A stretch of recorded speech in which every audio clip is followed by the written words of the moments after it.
राम राम राम हरे हरे हरे कृष्ण कृष्ण कृष्ण हरे हरे हरे राम राम राम हरे हरे हरे कृष्ण कृष्ण कृष्ण हरे हरे हरे राम राम राम हरे हरे हरे कृष्ण कृष्ण कृष्ण हरे हरे हरे राम राम हरे हरे हरे कृष्ण कृष्ण कृष्ण हरे हरे कुंडलीक वरदे हरि विठ्ठल श्री गुरु ज्ञानदेव तुकाराम पंढरीनाथ भगवान की जय।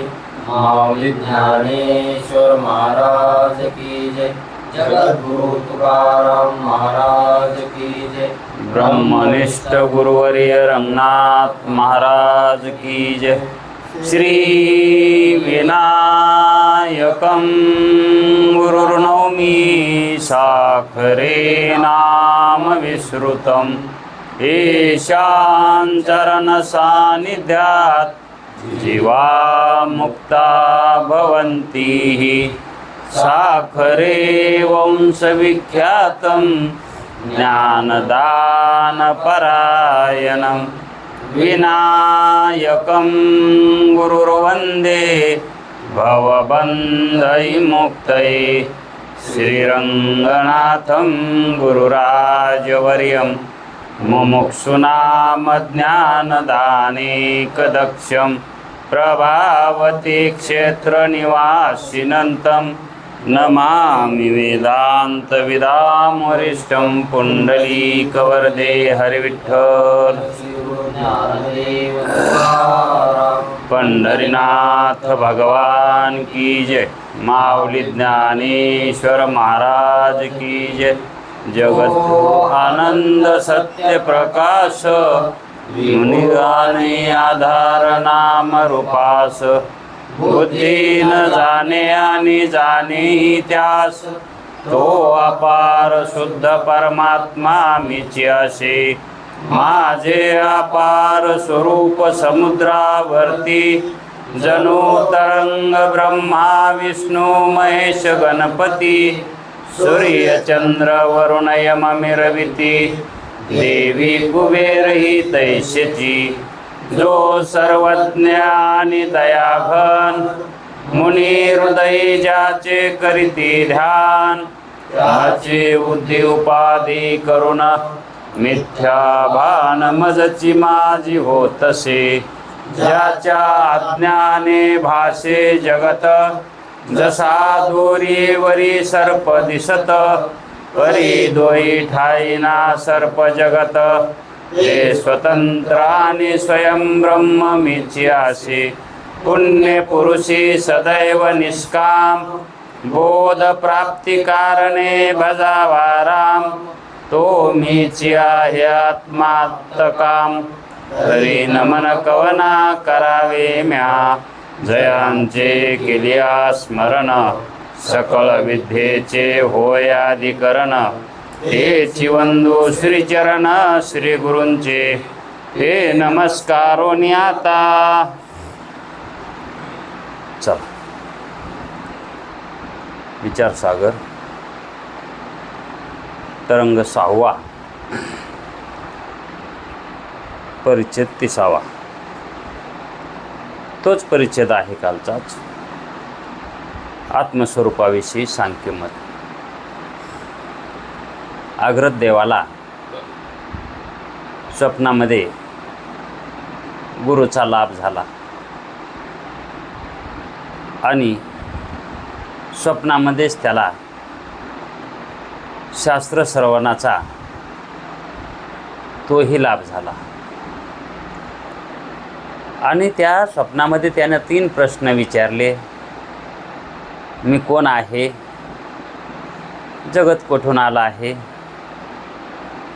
आणि मुक्तीसाठी काय मार्ग आहे, ज्ञान का उपासना का कर्म.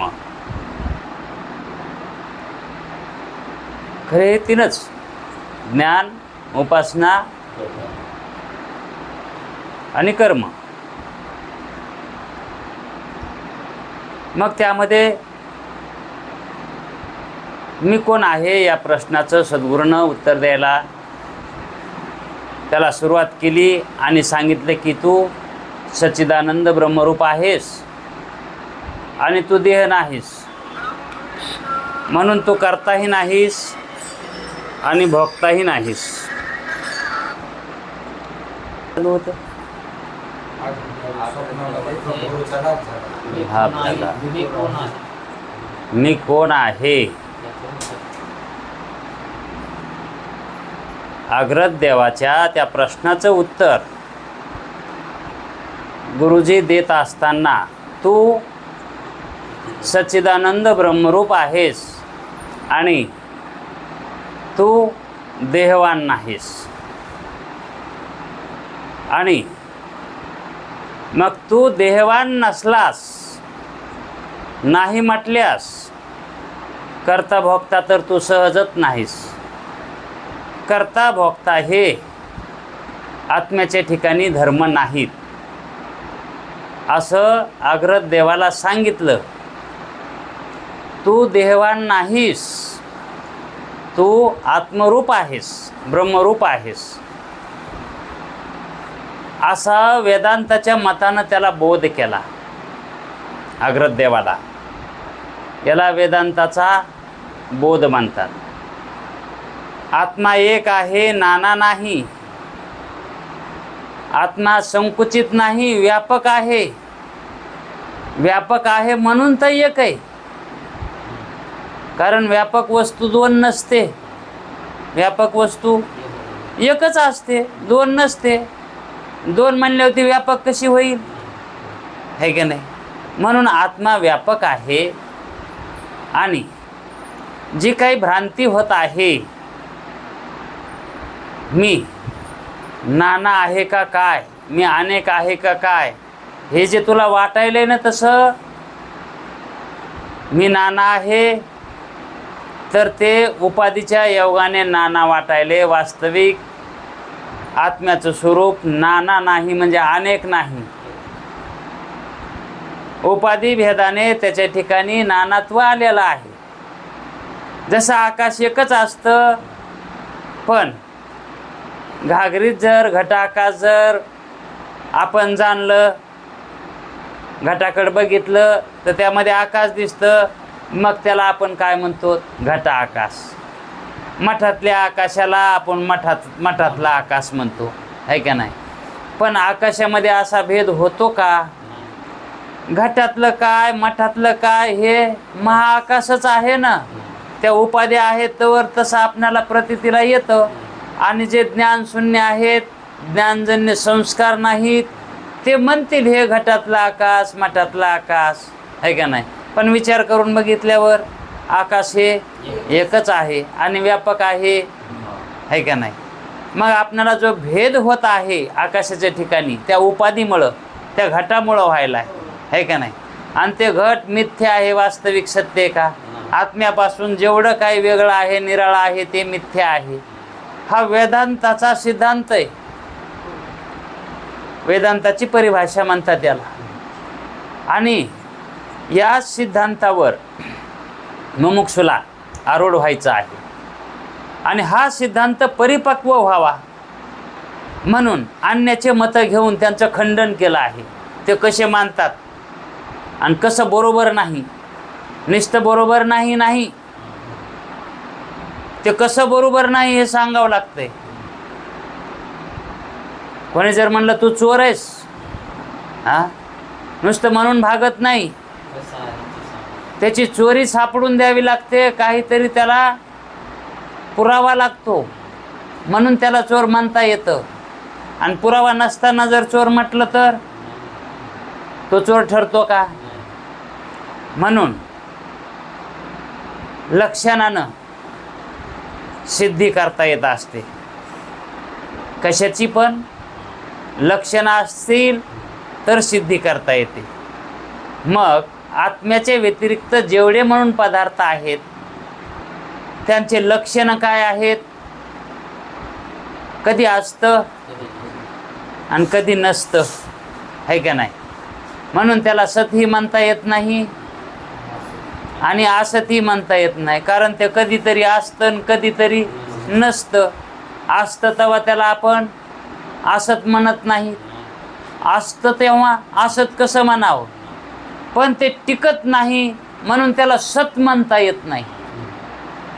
म्हणून असतही म्हणता येत नाही आणि सत बी म्हणता येत नाही. मग कसं येते? त्यालाच वेदांत शास्त्र म्हणतं सत्ता असत्ताहून निराळं अनिर्वचनीय मिथ्या. त्याला काय म्हणतात? मिथ्या आहे की नाही? म्हणून ते माया कार्य आहे. ते कसं आहे? माया कार्य आहे. म्हणून माया ही उपाधी आहे आणि चैतन्य हे अधिष्ठान आहे. चैतन्य अधिष्ठान रूपानं आहे आणि उपाधी रूपानं माया आहे. आणि त्या मायामुळंच अध्यास होत आहे. मायाचं स्वरूप न कळाल्यामुळं, आणि मायाचं स्वरूप ज्याला कळालंय त्याला अध्यास आहे का? मग अध्यास घालविण्यासाठी काय करावं लागतं? म्हणजे भ्रम घालविण्यासाठी मायाचं लक्षण कळावं लागतं ना, है का नाही? म्हणून यालाच तर वेदांताचं ज्ञान म्हणतात. वेदाचं ज्ञान हेच वेदाचं ज्ञान, हेच वेद आहेत. यालाच वेद म्हणतात. वेदात तरी काय हेच सांगितलंय, है का नाही? आणि हेच परिपक्व व्हावं म्हणून इतरांचे काही मतं घेतलेले आहेत आणि त्यांचे मतं घेऊन त्यांचं खंडनही केलेलं नाही. म्हणजे त्यांचे मतं कसे योग्य नाहीत, ते कसं खोटे बोलतात, असत बोलतात, त्यांचं कसं सिद्धांत वेदांताच्या सिद्धांताला जुळत नाही, हे कळतं, है का नाही? मग जर कदाचित आपण त्या मताचे जर असलो तर ते मत सोडून द्यायला आपणाला सोपं जातंय, है का नाही? जर आपण सांख्य मताचे असलो, अगोदर आपल्याला सांख्यच मत कळाले, वेदांताचं मत कळालं नाही. म्हणजे अगोदर वेदांताचं मत कळत नाही, अगोदर पूर्वमीमांसाचं मत कळतं. काय मत आहे त्यांचं? जगत सत्य आहे, कळालं की मत, है का नाही? आणि देव कसा आहे? वेगळा, परोक्ष आहे. अपरोक्ष मानतात का? नाही, वेगळा मानतात. जीव वेगळा, देव वेगळा. मग हे भेदज्ञान सांगायलंय का नाही? पण अगोदर ते भेदज्ञान आपण स्वीकारलं होतं का नाही? आपणच स्वीकारलं होतं, आपणच त्या पंक्तीला बसलेली, है का नाही? हा, मग तिथं ती वाढ आपल्याला पुरली नाही, तिथं आपली भूक भागली नाही, म्हणून आपण ह्या पंक्तीला आलो, है की नाही? मग या पंक्तीला एकाकी येत नाही. त्याच्यानंतर आणखी दुसऱ्याच्या मतामध्ये पडतो, कोणी कोणी पडतात. पण आपल्या इकडं पूर्वमीमांसातून उत्तर मीमांसामध्येच येतात, कारण इकडं दुसरे मार्ग नाहीत, दुसरे मतं नाहीत. पण काही काही भागामध्ये द्वैत मतं चालतात ना, इतराचे मतं मानणार येत ना. आता 6 शास्त्र येतं आणि 6ही मताचे संप्रदाय येतं, आणि कोण ना कोणतरी त्या संप्रदायात, आता संप्रदाय चालायला आहे म्हणल्यावर त्याच्यात असणारच ना, है का नाही? मग खरा संप्रदाय हा वेदांत संप्रदाय आहे, है का नाही? मग आपण किती भाग्यवान आहोत, तो वेदांत संप्रदाय आपल्याला सापडलाच की. आता हे आता अनेक जणांना सापडलं नाही ना, ते इतर शास्त्रामध्ये प्रवृत्ती द्यायची, पण सिद्धांत मत नाही सापडलं, मग त्यांना खरी मुक्ती होणार आहे का? है का नाही? या जन्मात तर होणार नाही.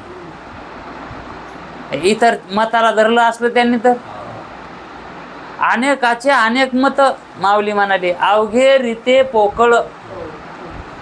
अनेकाचे म्हणजे कोणाचे मत?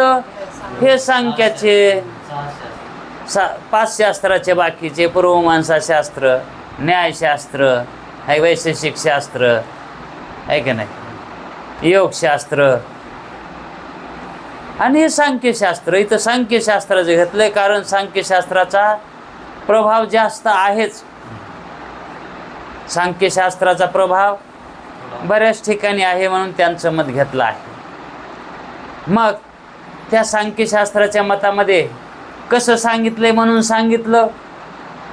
आत्मा कसा मानतात त्याच्यात? आत्मा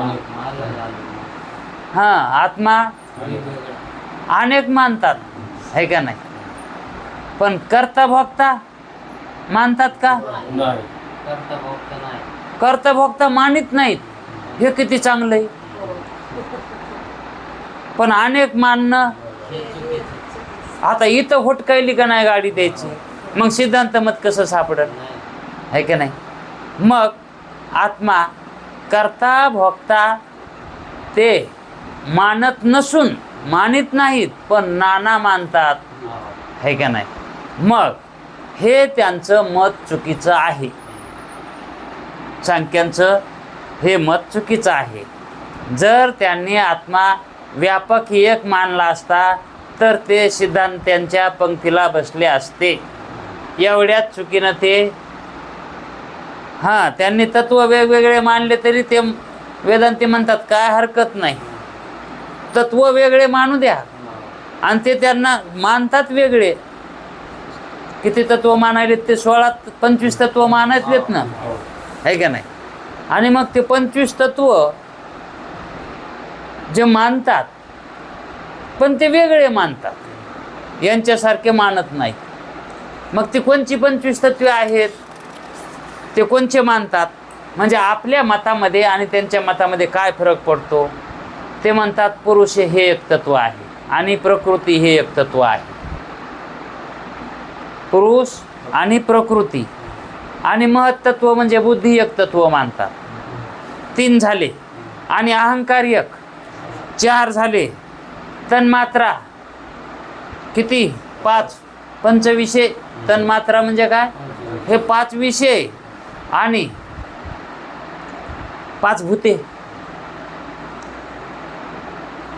पुरुष, प्रकृती, महत्त्व, अहंकार ही 4 आणि तन्मात्रा 5, 9 आणि भूते 5, 14 आणि 10 इंद्रिये 24 आणि मन 1. हे 25 तत्व मानतात ते. हे असे 25 मानतात. पण आपल्या वेदांत संप्रदायामध्ये असे 25 मानतात का? ज्ञानेंद्रिय आणि कर्मेंद्रिय आणि 5 प्राण, अंतकरण, आहे का? एवढे मानतात. म्हणजे हे 25. पण ते या ठिकाणी प्राणाचा उल्लेखच नाही. म्हणून अशी पुरुष, प्रकृती, महत्त्व, अहंकार, तन्मात्रा, 5 भूते, 10 इंद्रिये आणि 1 मन अशी 25 तत्वे सांख्य मानतात. याच्यामध्ये त्यांनी चित्त मानलं नाही, आहे का नाही? मग त्या चित्ताच्या जागी त्यांनी काय घेतलं असावं? तर पुरुष घेतलाय, आहे का नाही? कारण त्याची देवता नारायण आहे आणि आपण नारायणाला आत्मा मानतो आणि ते आत्म्याला पुरुष मानतात, आत्म्याला पुरुष मानतात, आहे का नाही? आणि त्यांनी प्रकृती एक मानली. यांच्या खंडनामध्ये येणारच आहे. अशी ही 25 तत्वे ते मानतात. त्यांच्या मतात, त्यांच्या म्हणजे सांख्य मतामध्ये, त्यांच्या मतात ईश्वराचा अंगीकार करत नाहीत. आता इथं हे काय झालं? विरोध आला, आहे का नाही? ईश्वराचा अनअंगीकार आहे म्हणजे अंगीकार नाही. ईश्वर मानितच नाहीत ते म्हणतात ईश्वराला काय मानायची गरज आहे? जीवाला ज्ञान झालं की जीव ब्रह्मरूप होतो. जीवानं ज्ञान घ्यायचं. ईश्वराची काय मदत आवश्यकता आहे मानून? म्हणजे एकच उपाधी मानायची, अविद्याच मानायची, माया मानायची नाही, असं त्यांचं मत आहे. त्यांच्या मतात ईश्वराचा अंगीकार नसून प्रकृती स्वतंत्र जगत कारण आहे आणि जगताच्या कारणासाठी आपण ईश्वराचा अंगीकार करतो, आहे की नाही? नाहीतर व्यवस्था लागत नाही जगताची. तिची लागेल. जगताची व्यवस्था लावण्यासाठी ईश्वराचा अंगीकार कारण कोणीतरी कार्याला करता मानावा लागतो, है की नाही? आणि हे करता मानत नाही. मग करता कोण मानतात? तर प्रकृतीच मानतात. प्रकृतीच एकच तत्व मानतात. ती पुरुषाला भोग मोक्षे देण्याकरताच प्रवृत्त होते. पुरुषाला भोग जर द्यायचा असेल आणि मोक्ष द्यायचा असेल तर त्या प्रकृतीपासूनच होतो. म्हणजे प्रकृतीच देते. हा, भ्रम नष्ट झाला की दोरीचं ज्ञान होतं. हा, आणि भ्रम पैदा झाला की दोरीचं ज्ञान जातं आणि सर्पाचं ज्ञान होतं. मग याला कारण काय म्हणतात? ते भ्रमामुळंच व्हायलंय असं. भ्रम निवृत्तीमध्ये मोक्ष आणि भ्रमाच्या उत्पत्तीमध्ये बंध. पण त्याला कारण ते भ्रम मानतात, है का नाही? मग ती पुरुषाला भोग मोक्षे देण्याकरताच प्रवृत्त होते. मग त्याच्यामध्ये जी प्रवृत्ती आहे ती कुणाची आहे? त्या प्रकृतीचीच आहे, उपाधीची. आता ही आपण उपाधीच मानतोत ना, प्रकृती ही उपाधीच मानतोत ना. आणि ती उपाधी कारण आहे म्हणतात कशाला? बंध मोक्षाला. आणि वेदांती काय म्हणतात? तिचं अज्ञान. ब्रह्मचैतन्याचं अज्ञान. ब्रह्मचैतन्याचं अज्ञान बंधाला कारण आहे, है का नाही? आणि मोक्षाला कारण त्या चैतन्याचं ज्ञान, है का नाही? आणि हे काय म्हणतात? नाही, याला कारण प्रकृतीच आहे.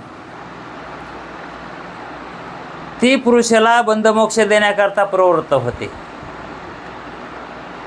पुरुष असंग आहे म्हणजे आत्मा, आणि ती परिणाम कोणावर करते? पुरुषावर करते, म्हणजे आत्म्यावरच करते. परिणाम कोणावर करते? आता आत्म्यावर परिणाम होतो का? आणि ते म्हणतात आत्म्यावर परिणाम होतो. आणि वेदांती म्हणतात आत्म्यावर परिणाम. आणि मग कशावर परिणाम झालाय? परिणाम तिच्यातच होतंय ना, त्याचा विवर्त होतो तिच्यात, आणि त्या विवर्तामुळे तिच्यामध्ये परिणाम होतो. ही अशी समजूत फार वेगवेगळी, अनेक शास्त्रांचे वेगवेगळ्या समजुती आहे. आणि पुरुष असंग आहे, त्यास प्रकृतीच्या विषयरूप परिणामापासून भोग होतो. आता भोग कशामुळं? म्हणजे दुःख कशामुळं होतंय?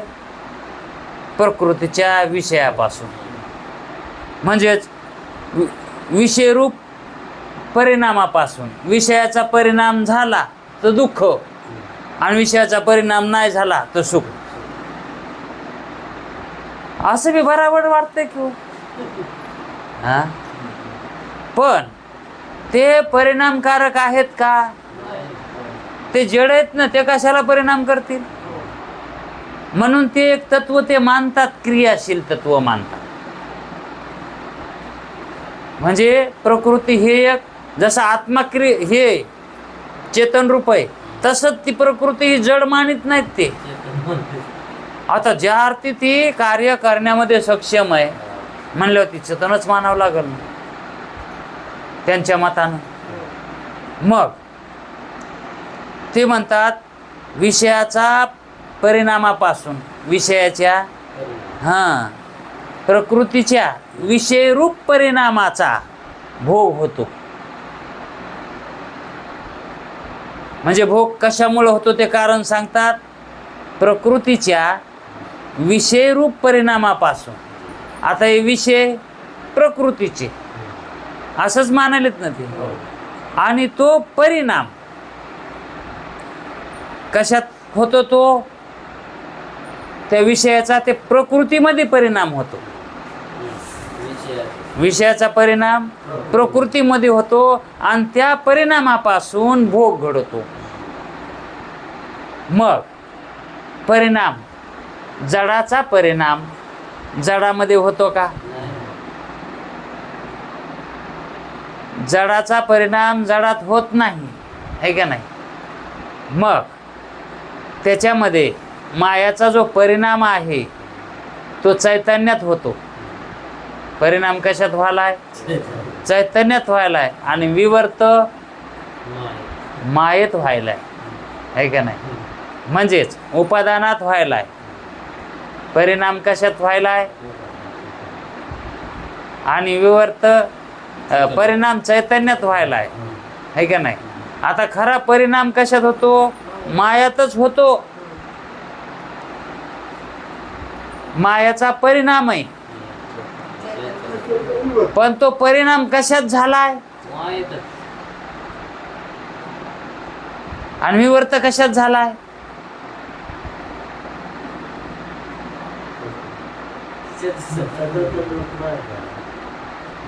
विवर्त कशात झालाय? हा. आणि परिणाम कशात झालाय? कारण हे अनन्य ध्यास मागच सांगितला होता, है का नाही?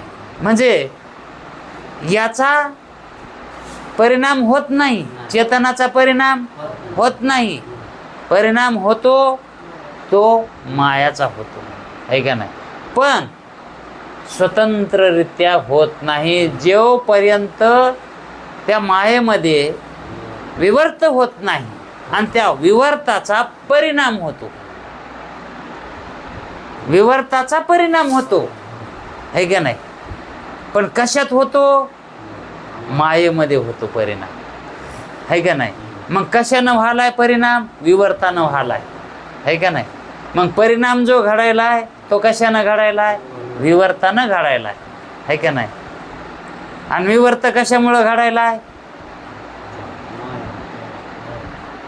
आता परिणाम चेतनामुळं आणि विवर्त कशामुळं घडायला? त्याला कारण काय विवर्ताला? माया. माया नसल्या विवर्त कशात पडन? हा. मग याला म्हणतात अनन्य अध्यास. याचा त्याच्यामध्ये आणि त्याचा याच्यामध्ये, याला म्हणायचं अनन्य ध्यास. आणि मग भोग का म्हणून होतो? तर त्या विषयाचा त्या यांच्या मतामध्ये, तर त्या प्रकृतीमध्ये विषयाचा परिणाम झाल्यामुळं भोग घडतो. मग हे विषयाचे जे परिणाम व्हायलेत ते कशात व्हायलेत म्हणालेत? ते प्रकृतीमध्ये व्हायलेत, है का नाही? मग बुद्धीच्या विवेकरूप परिणामापासून मोक्ष होतो. आता बघा, बुद्धीच्या विवेकरूप परिणामापासूनच मोक्ष होतो. आता परिणामामध्ये मोक्ष होतो का? विवर्तात मोक्ष आहे का परिणामात मोक्ष आहे? आणि हे काय म्हणतात? पण विवेक रूपात म्हणतात. फरक काय करायला तर? विवेक रूप परिणाम. परिणाम कशाचा? हा, विवेकाचा परिणाम. तो बुद्धीत होतो आणि त्यानं मोक्ष होतो, है का नाही?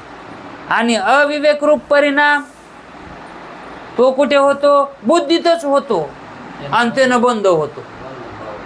म्हणजे विवेक आणि अविवेक हे कारण सांगायले त्याच्यात परिणामाचे.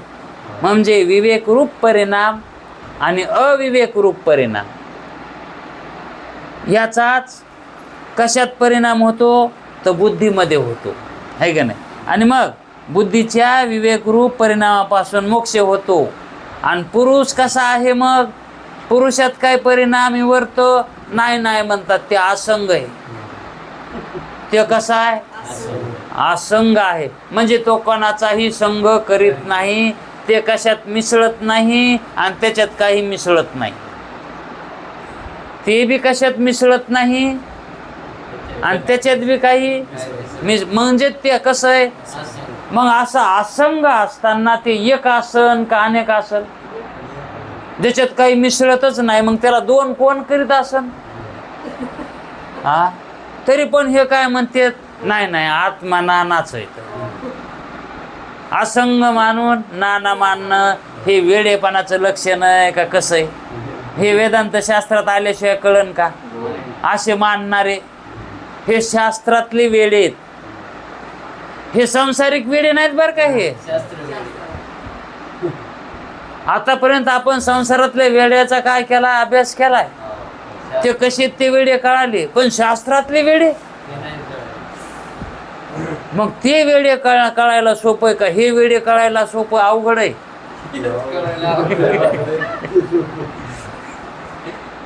संसारातले वेडे कळायला सोपं आहे, पण शास्त्रातले वेडे कळायला अवघड आहे.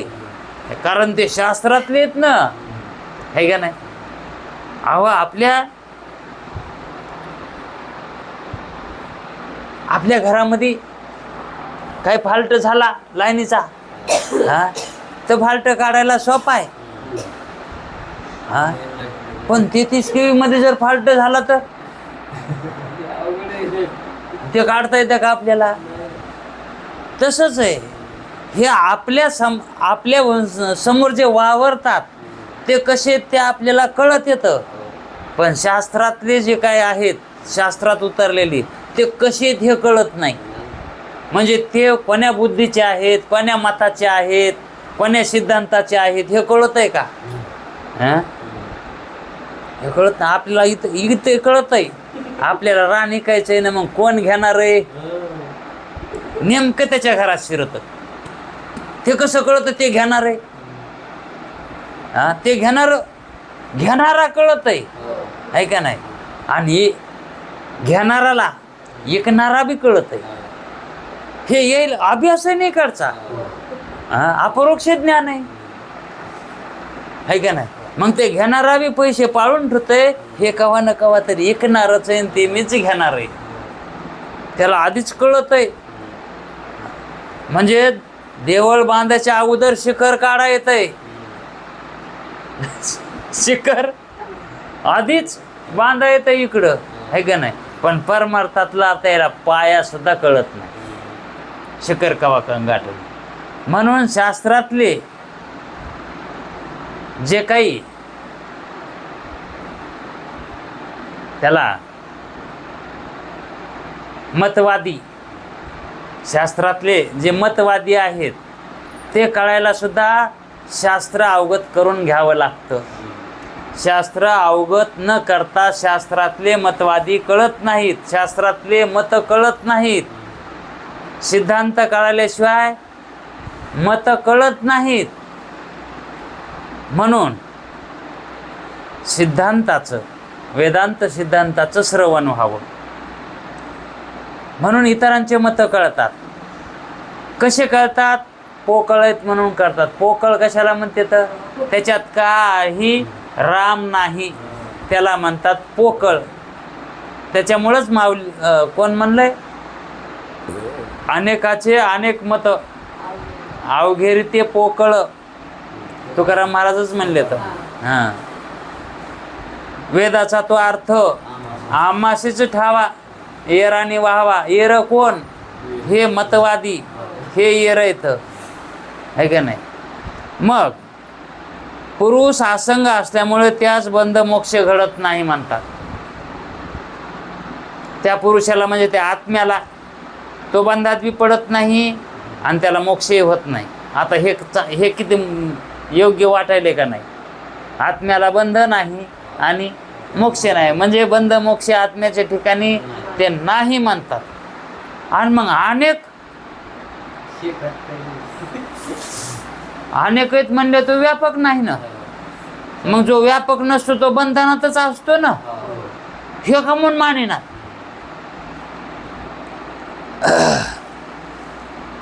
पुरुष असंग असल्यामुळे त्यास भोग आणि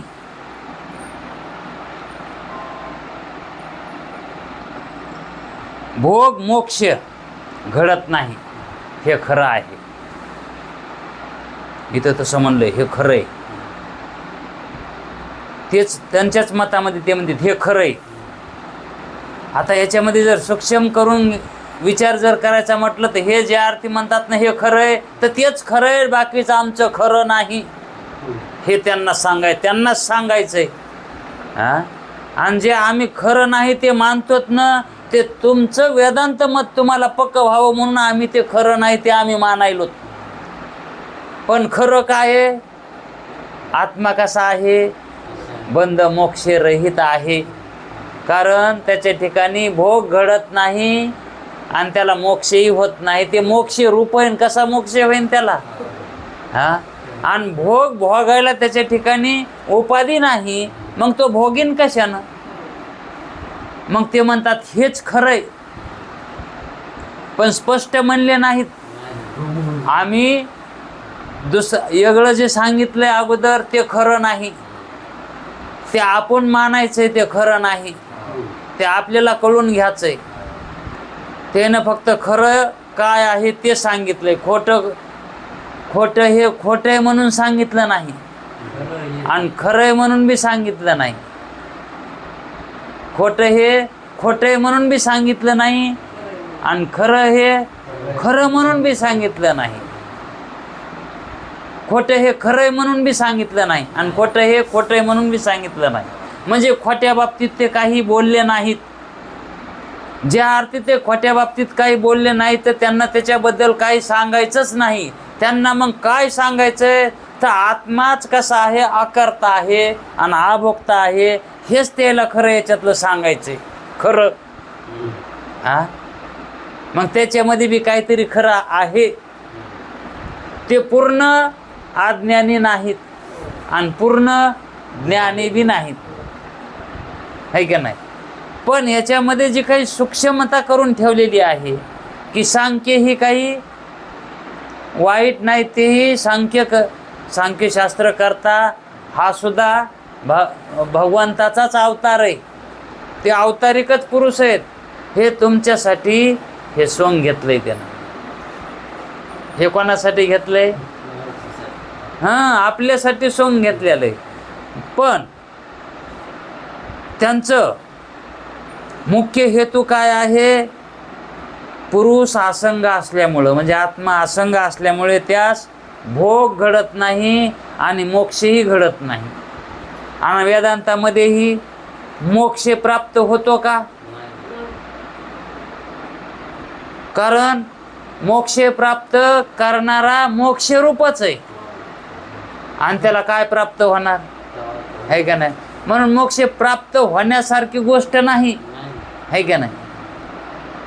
तथापि ज्ञान, सुख, दुःख, अनुकूल प्रतिकूल इच्छा, रागद्वेष म्हणजे काय?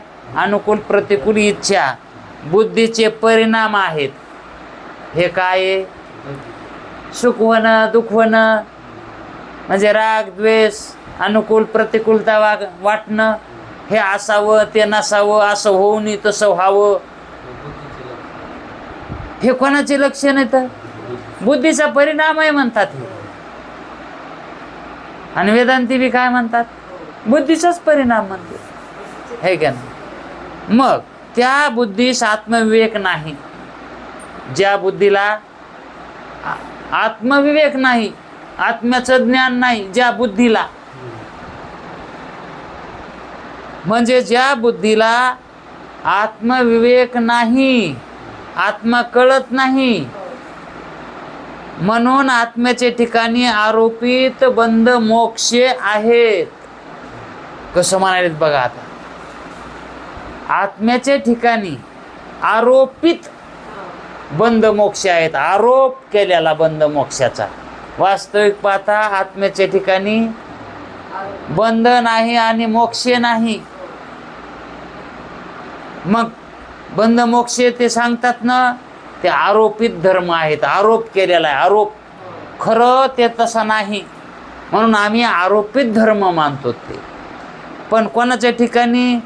त्या बुद्धीस, ज्या बुद्धीस आत्मविवेक नाही, त्या बुद्धीला जो बंध आहे का, किंवा त्या आत्म्याला बंध आहे का, तो आरोपित आहे. त्या बुद्धीमुळे व्हायला.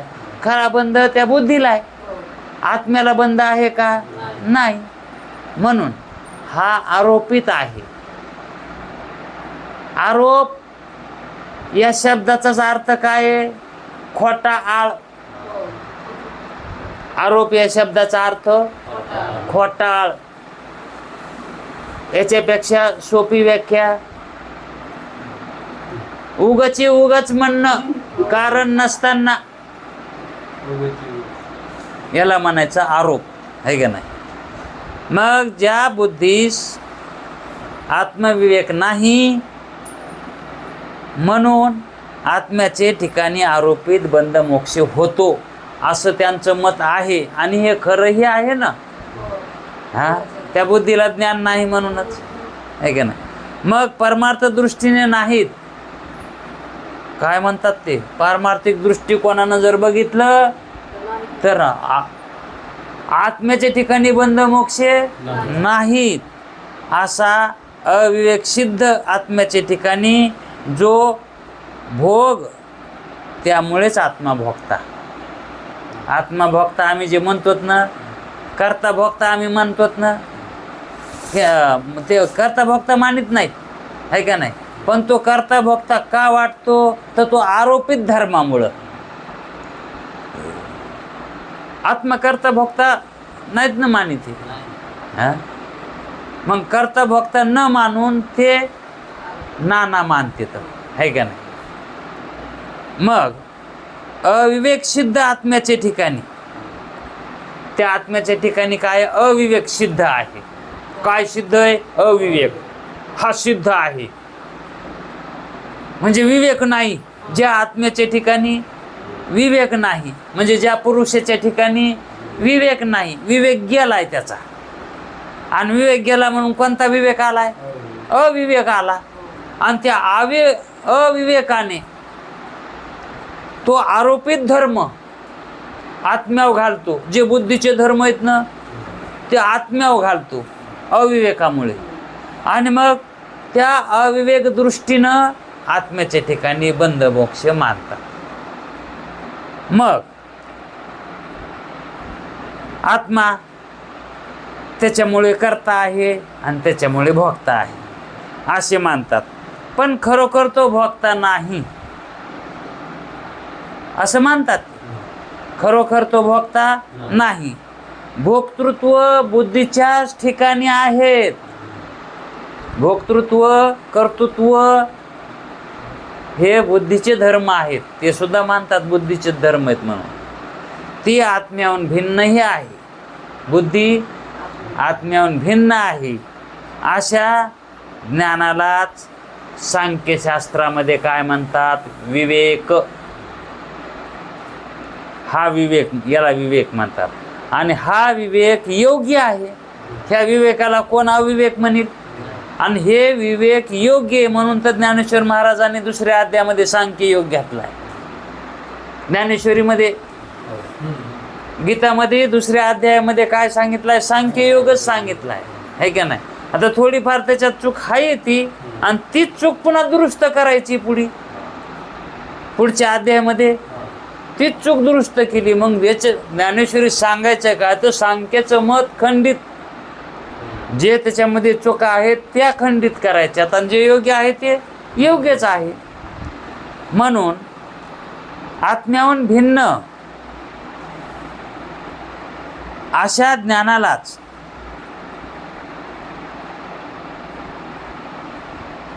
अशा ज्ञानाला सांख्य विवेक मानतात. कोणत्या ज्ञानाला, आत्मा कर्ता भोगता नाही हा विवेक, याला सांख्य विवेक म्हणतात.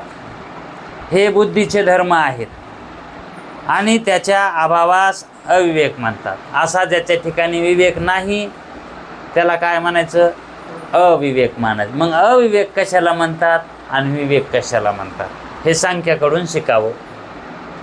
यांच्यापाशी शिकायसारखं आहे ना, आहे का नाही.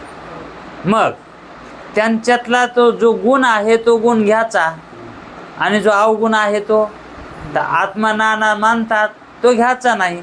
मग आत्मा एक कसा आहे हे सिद्धांती सांगतात, ते त्याच्याकडून शिकायचं, आणि विवेक याच्याकडून शिकायचा आहे का नाही. मग अशा ज्ञानाला सांख्य विवेक म्हणतात. आणि त्याच्या अभावास, त्या विवेकाच्या अभावास अविवेक म्हणतात. या रीतीने अशा प्रकारे सांख्यमतात आत्मा असंग आहे. आत्मा कसा असंग आहे अशा प्रकारे असंग मानतात. आणि सुखदुःखादी बुद्धीचे धर्म आहेत. सुखदुःख हे कोणाचे धर्म आहेत? बुद्धीचे धर्म आहेत. आत्मा असंग मानतात हे योग्य आहे. सुखदुःख हे बुद्धीचे धर्म आहेत हेही योग्य आहे. आणि पुरुष आत्मा नाना आहेत इथं मात्र चुकायलंय, है का नाही? मग पूर्व अवस्थेमध्ये सांख्य योग्य ठिकाणी आहे का नाही? म्हणजे प्रवृत्तीसाठी चांगला आहे, फक्त निवृत्तीसाठी योग्य नाही, आहे का नाही? म्हणून याला सांख्यशास्त्राला प्रवृत्तीशास्त्रच म्हटलेलं आहे का नाही? मग असा सांख्यांचा सिद्धांत आहे. याला सांख्यांचा सिद्धांत म्हणतात. आता यांचे सिद्धांत सांख्याचे म्हणा, पूर्वमीमांसाचे म्हणा, किंवा योगशास्त्राचे म्हणा, वैशेषिक शास्त्राचे म्हणा, आता यांचे जे सिद्धांत आहेत ना कुठेतरी हसडतात. पण त्यांच्या साधना ज्या आहेत का ते साधना योग्य आहेत. साधनेमध्ये ते कसूर करत नाहीत, पण सिद्धांतामध्ये कसूर करतात. का करतात? कारण ते म्हणतात आमचे दादा सांगणार आहेत. काय सांगणार आहेत? आम्ही जे चूक सांगायलोत का ते बरोबर करून सांगणार आहेत. निवृत्तीशास्त्र. आम्ही प्रवृत्ती बरोबर सांगतो, पण आम्ही निवृत्ती सांगायला गेलो कारण ते आमचं काम नाही म्हणून आम्ही चूक सांगितली. आणि चूक का म्हणून सांगतो आम्ही ती, तर आमची निवृत्तीशास्त्र जे आहेत दादा, तर त्यांचं ते काम आहे. मग त्याला काम आम्ही देतो. कोणचं? सिद्धांत मत सिद्ध करण्यासाठी हे खाद्य आहे त्याला. हे आमच्या चुकात ते काय करतात तिथं बरोबर करतात. आमच्या चुका बरोबर करणं म्हणजेच निवृत्तीशास्त्र. आमच्या चुका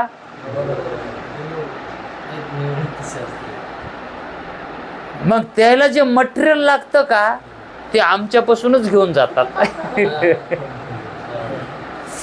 है का नाही?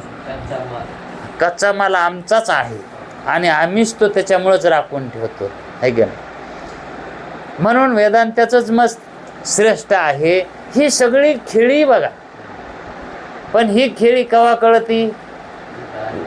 इथं निवृत्तीशास्त्रात आल्याशिवाय कळतच नाही.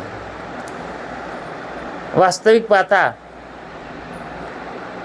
पूर्वमीमांसा शास्त्र ज्याला अंतःकरण शुद्ध करायचं त्यानं पूर्वमीमांसा शास्त्रामध्ये शिकावं, अनुकरण करावं.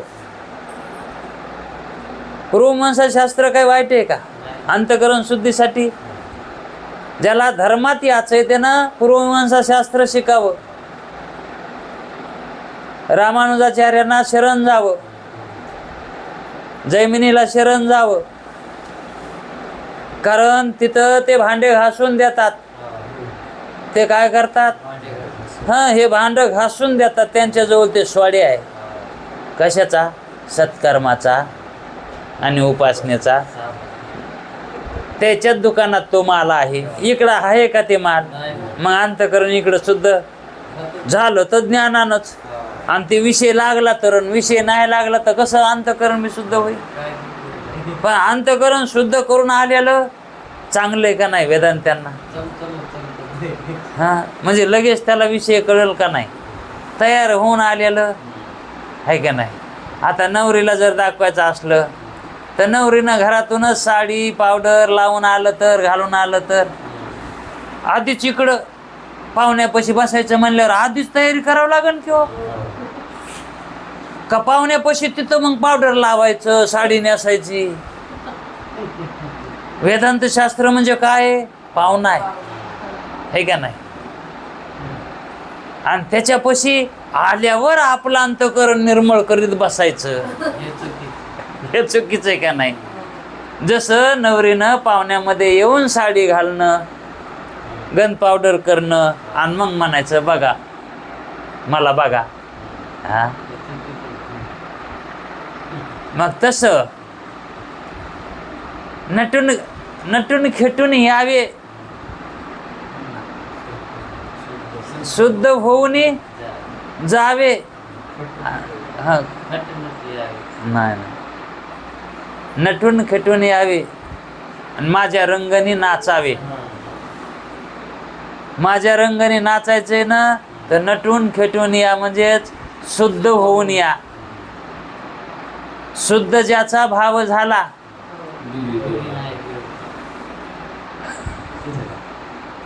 त्याला दूर नाहीच.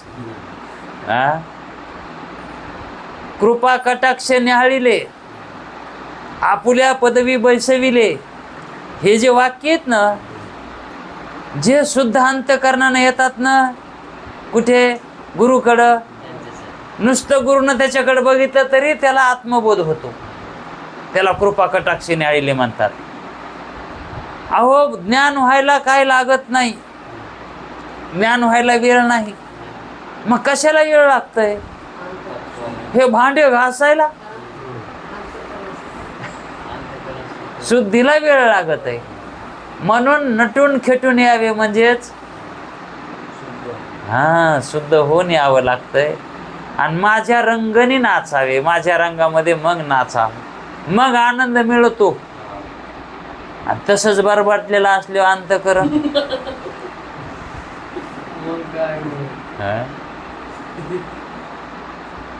एखादा महाराज एखाद्या घरात गेला, मग तो आवडीनं म्हणतो बाई काय लेकर आहेत तुम्हाला. आता ते लेकरू बाहेर चिवडीत बसलेला असतंय त्याच, ते म्हणते ते काय वाघ घ्या, आणि ते वाघ घ्या म्हणलं की म्हणते आई मी महाराजाच्या मांडीव बसू. आता महाराजाला तसं त्या मांडीव घ्यावं वाटतंय का? कामून घ्यावं किंवा वाघ आहे ना ते, कारण ते कसा घाणेरडा आहे. त्यानं काय केली? घाण केली, आणि ती घाण चिवळली त्यानं. नुसती केली कुठं? चिवळ. आणि तसं मांडवी घ्यावा वाटन का? म्हणून वेदांती म्हणतात अंतःकरण शुद्ध होऊन या रे, तुम्हाला ज्ञान व्हायला काही वेळ लागत नाही. मग मी सच्चिदानंद ब्रह्मरूप आहे हे कळण्यासाठी काय लागतंय? नाही काळ वेळ तया लागी. कशाच्या लागी? ज्ञान होण्या लागी. काहीच वेळ लागत नाही. मग वेळ लागतो कशाला? ते शुद्ध करायलाच वेळ लागतो, है का नाही? वेळ झालाय. सांख्यमताचं जे काय मत त्यांनी सांगितलंय, हे वेदांत शास्त्राच्या रीतीनं परीनं कसं खंडन करतात ते आपण उद्याच्या वेळात पाहू. कुंडली